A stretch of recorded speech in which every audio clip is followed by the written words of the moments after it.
Today I'm going to be reading The Story of Ferdinand by Munro Leaf.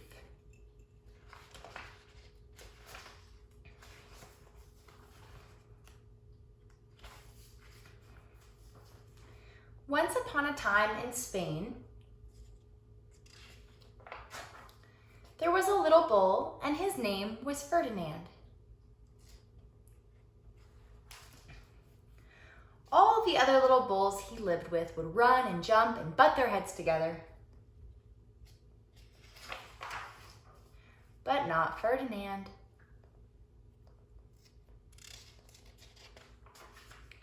He liked to just sit quietly and smell the flowers. Aw, he's so cute.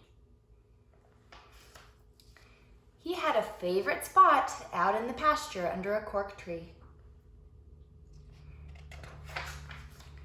It was his favorite tree, and he would sit in its shade all day and smell the flowers.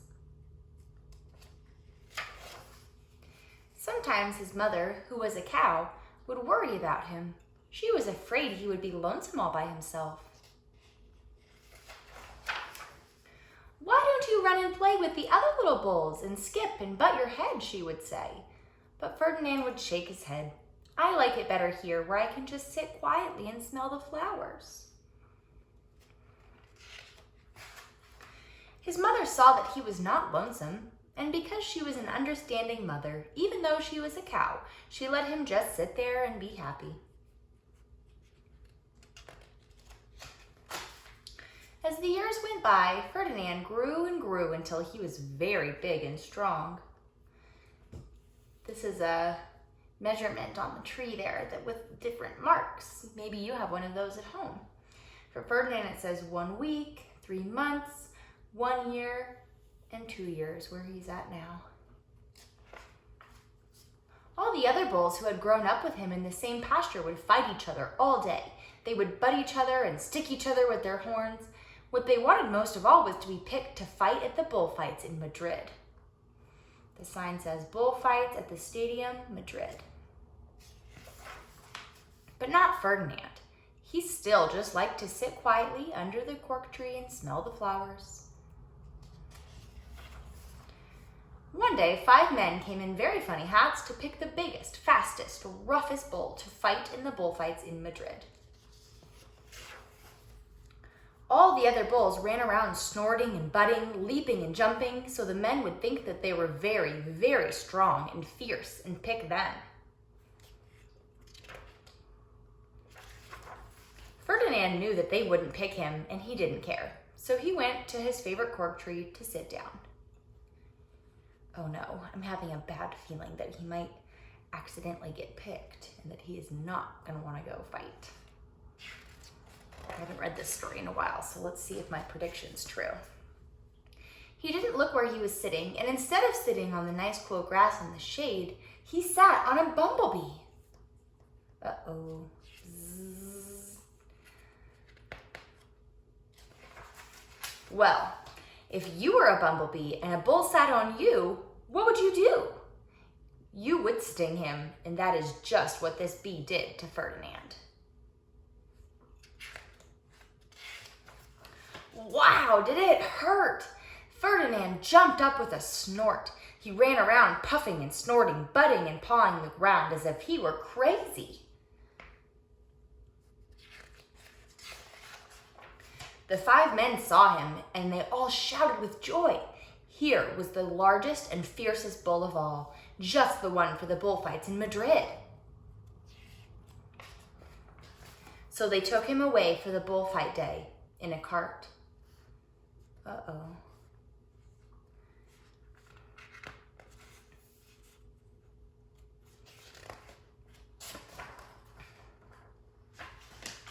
What a day it was! Flags were flying, bands were playing, and all the lovely ladies had flowers in their hair.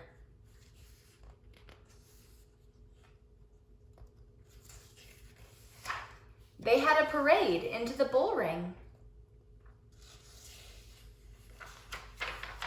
First came the bandilleros with long, sharp pins with ribbons on them to stick in the bull and make him mad.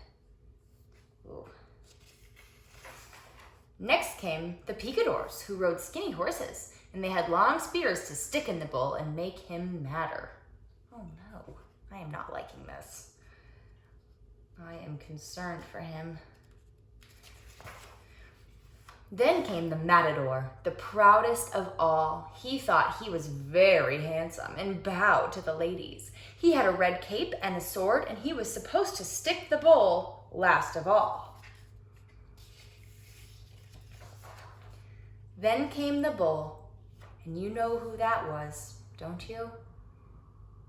Ferdinand. There he is, peeking out. He's probably so afraid. They called him Ferdinand the Fierce, and all the bandilleros were afraid of him, and the picadores were afraid of him, and the matador was scared stiff. That means he can't even move. He's just standing there like this. I don't think they have any reason to be worried, though, do you? I think he's just going to stand there and be nice.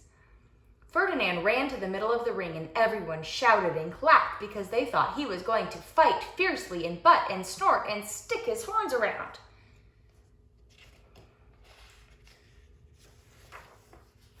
But not Ferdinand. When he got to the middle of the ring, he saw the flowers in all the lovely lady's hair. And he just sat down quietly and smelled.